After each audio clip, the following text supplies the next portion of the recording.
कहानी वहीं से शुरू होती है जहां पिछली वीडियो खत्म हुई थी। हमने देखा था कि हाओ उस दवाई की बोतल के साथ गुओ के सामने खड़ा होता है, जिससे गुओ रीजनरेट हो रहा होता है। उधर दूसरी तरफ वो जायंट खड़ा हो जाता है जिसका सिर हाओ पहले ही उड़ा चुका था। लेकिन हैरानी की बात यह है कि सिर उड़ जाने के बाद भी वो खड़ा हो जाता है और अपना सिर जोर से दीवार पर मार देता है। सीन वापस आता है हाओ पर। हाओ अब भी गो के सामने खड़ा है, उसका चेहरा गंभीर है और वो गो से पूछता है कि आखिर ये दवाई क्या है, और फिर पूछता है कि ये दवाई तुम्हें किसने दी। लेकिन अब गो की हालत बिगड़ती जा रही है। ऐसा लगता है जैसे कोई खतरनाक वायरस उसके शरीर में फैल रहा हो। गो अचानक जोर जोर से खांसने लगता है, उसके मुंह से अजीब रंग का खून गिरने लगता है और फिर वो बोलता है कि मुझे उसके पास जल्दी जाना होगा, मुझे उसे ढूंढना होगा। हाओ उसकी तरफ देखता है और पूछता है कि तुम किसके बारे में बात कर रहे हो? क्या वही जिसने तुम्हें ये दवाई दी थी? वो अब कहाँ है? गो उसकी बात का जवाब देता है कि हाँ वही, मुझे वही चाहिए। लेकिन गो की हालत अचानक और बिगड़ जाती है, उसके चेहरे पर दवाई का असर साफ दिख रहा है। अब वो ठीक से बोल भी नहीं पा रहा था, वायरस ने उसके पूरे शरीर को जकड़ लिया था। फिर गो बड़ी मुश्किल से बोलता है। गो कहता है कि वो कहाँ है,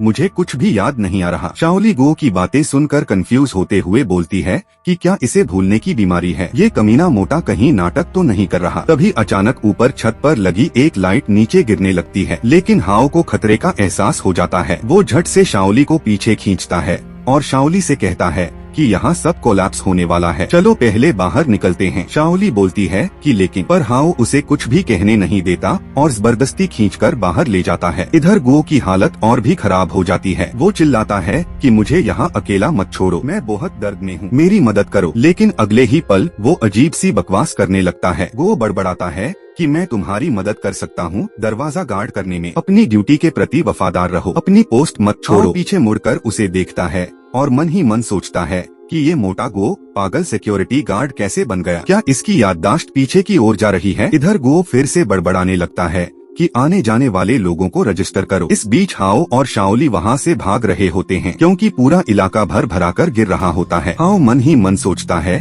कि इस दवाई के साइड इफेक्ट्स वाकई बहुत खतरनाक हैं। अफसोस कि मैं इसका सोर्स नहीं पूछ पाया। वो वहीं पर बैठा अब भी बकवास करता जा रहा होता है कि सस्पिशियस लोगों से सख्ती से पूछताछ करो, बिना अनुमति किसी भी प्राइवेट गाड़ी को अंदर आने मत दो। अगले ही पल ऊपर से एक बहुत बड़ा पत्थर गो पर गिरने लगता है। गो उसे अपनी तरफ आते देख घबरा जाता है और सोचता है कि अब तो मैं गया काम से। पत्थर गिरता है, लगता है अब गो कुचल गया। लेकिन तभी एक विशाल हाथ उस पत्थर को रोक लेता है। वो हैरानी से पीछे मुड़कर देखता है कि वो हाथ किसी और का नहीं बल्कि उसी जायंट का है जिसने उसे बचा लिया था। जायंट कुछ बोलने की कोशिश करता है लेकिन वो ठीक से बोल नहीं पाता और हम देखते हैं गो को, जो उस दवा के असर की वजह से कुछ भी याद नहीं रख पा रहा होता है। गो तो यहाँ तक कि उस जायंट को पहचान भी नहीं पा रहा होता है और बोलता है कि आखिर तुम कौन हो? तुम तो कोई मॉन्स्टर हो। ये बोलकर गो बहुत डरने लगता है और फिर पीछे हटते हुए बोलता है कि ये मॉन्स्टर मुझे खाना चाहता है, कोई है मेरी मदद करो, मुझे मत खाना। वो बार बार बोल रहा होता है कि मैं मरना नहीं चाहता। और फिर हम देखते हैं कि उस बिल्डिंग की छत पर लगा बड़ा डाइस जिस स्टैंड के सहारे रुका होता है, वो स्टैंड टूटने लगता है और वो विशाल डाइस नीचे लुढ़कने लगता है। हम देखते हैं कि जायंट गो की हरकतों को देख रहा होता है और उसकी तरफ अपना बड़ा सा हाथ बढ़ाता है। गो डरते हुए बोलता है कि नहीं, मुझे मत मारो, मुझे मत मारो मॉन्स्टर, तुम यहाँ से चले जाओ यहाँ से। उधर वो बड़ा सा डाइस नीचे जायंट की तरफ लुढ़क रहा होता है। वो जायंट गो के सिर पर उंगली रखकर इस बार साफ साफ पापा बोलता है और तभी डाइस सीधे उस जायंट पर गिर जाता है। फिर हम उस जायंट की बचपन की यादें देखते हैं। हम सुनते हैं कि उसकी माँ बोल रही होती है कि हस्बैंड बेबी उठ गया है, जल्दी आओ और इसे गले लगाओ। और फिर उसके फादर बोलते हैं कि अरे वाइफ, ये बच्चा तो बहुत तंग करता है। माँ बोलती है कि ओह बेबी रो मत, माँ अभी तुम्हारे डायपर्स बदल देगी। फिर फादर बोल रहे होते हैं कि बेबी देखो डैडी तुम्हारे लिए कितने सारे डिलीशियस फूड लाए हैं। माँ बोलती है कि हस्बैंड बेबी अभी बहुत छोटा है, ये सब खा नहीं सकता। फादर हंसकर बोलते हैं कि बेबी थोड़ी सी तो टेस्ट करो, अगली बार हम सीक्रेटली खाएंगे, ठीक है? और हम देखते हैं कि बेबी रो रहा होता है मगर आंखों में आंसू लिए मुस्कुराकर पापा पापा बोल रहा होता है। ये सारे सीन्स बाहर खड़े हाओ, शाओली और शाओमी भी देख रहे होते हैं। शाओली बोलती है कि क्या ये खत्म हो गया? हाओ बोलता है कि नहीं, अभी खत्म नहीं हुआ है। और फिर हम देखते हैं कि उस डाइस में क्रैक आना शुरू हो जाते हैं। वो डाइस टूटने लगता है और फिर उसके क्रैक से कुछ चमकने लगता है और तभी हाओ, शाओली और शाओमी वहाँ उस डाइस के पास पहुँच जाते हैं। शाओली बोलती है कि यही वो जगह है जो शाइन कर रही थी। शाओमी बोलती है कि डाइस के अंदर तो एक सेफ है, लेकिन इसे पासवर्ड के बिना कैसे खोलेंगे। शाओली मुस्कुराकर बोलती है कि ये तो इजी है, बस इसे काटना है, और वो अपनी तलवार निकाल लेती है। शाओली उस सेफ पर अपनी तलवार से वार करती है, लेकिन सेफ को कुछ नहीं होता, बल्कि शाओली की तलवार ही टूट जाती है। ये देखकर शाओली हैरान हो जाती है। फिर हाओ आगे आता है और उन्हें रोकते हुए बोलता है कि डैम, तुम लोग ऐसा नहीं कर सकती। और फिर हाओ आगे बढ़ते हुए बोलता है कि देखो अब मैं क्या करता हूँ। हाओ ऐसा लगता है कि जैसे वो सेफ पर अटैक करने वाला है, लेकिन वो अटैक नहीं करता, बल्कि बटन दबाकर पासवर्ड डालना शुरू करता है। फिर हम देखते हैं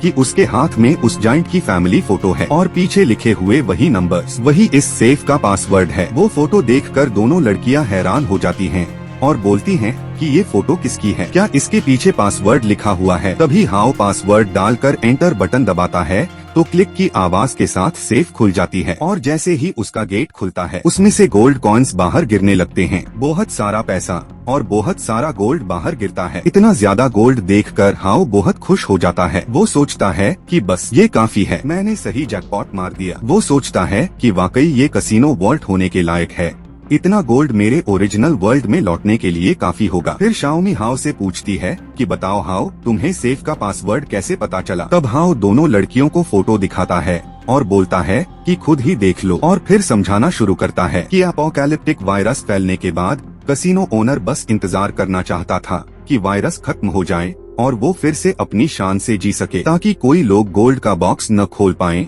उसने पासवर्ड एक फोटो पर लिखा और उस फोटो को 2 टुकड़ों में फाड़ दिया। मुझे उसका आधा हिस्सा उसके ऑफिस के सीक्रेट रूम में मिला, दूसरा आधा हिस्सा उसके सूट की पॉकेट में था। जब वो मारा गया तो वो फोटो उसके सूट में ही रह गई, और वो मोटा गुओ जो उसका सूट पहन रहा था उसने उस फोटो की परवाह नहीं की, बल्कि मुझे फॉलो करते करते गलती से खो भी दी, और इस तरह मुझे दोनों टुकड़े मिल गए और जैकपॉट मेरे हाथ लगा। शाओली ये सुनकर बोलती है कि अच्छा, लेकिन ये गोल्ड तुम्हें किस काम आएगा। अब गोल्ड की कोई वैल्यू ही नहीं रह गई है। ये ढेर सारी गोल्डन बम्प्स अब तो पानी की एक बोतल जितनी भी कीमती नहीं है। तब हाओ हंसते हुए बोलता है कि अच्छा, तो चलो मैं तुम्हें एक मैजिक ट्रिक दिखाता हूँ। ये सुनकर दोनों लड़कियाँ थोड़ा कंफ्यूज हो जाती है और फिर उन्हें वही पुराना सीन याद आता है। उसे याद करते हुए शाओली बोलती है कि नहीं, फिर से तुम अपने नीचे वाले हिस्से से कुछ निकालोगे। तभी हाओ अपना हाथ उस गोल्ड पर रखता है और बोलता है कि ध्यान से देखो, और जैसे ही वो हाथ रखता है वो गोल्ड धीरे धीरे गायब होने लगता है और कुछ ही देर में पूरी तरह से सिस्टम में टेलीपोर्ट हो जाता है। और हम देखते हैं कि हाओ के पास 200 मिलियन गोल्ड कॉइन्स ऐड हो जाते हैं। गोल्ड को ऐसे गायब हुआ देखकर दोनों लड़कियां पूरी तरह शॉक्ड रह जाती हैं। वो बोलती हैं कि ये कैसी मैजिक ट्रिक थी, तुमने ये किया कैसे। तब हाओ बोलता है कि लगता है अब वक्त आ गया है तुम्हें अपनी असली पहचान बताने का। और दोस्तों, इसके साथ ही हमारी आज की वीडियो यहीं खत्म होती है। तो बताओ दोस्तों, क्या हाओ सच में अपनी असली पहचान बताने वाला है, या फिर इस बार भी इन लड़कियों के साथ कोई नई ट्रिक खेलेगा। दोस्तों, अगर आपको ये वीडियो पसंद आई हो तो लाइक कीजिए, सब्सक्राइब कीजिए और बेल आइकन जरूर दबाइए, ताकि आप एक भी एपिसोड मिस न करें। मिलते हैं अगले एपिसोड में।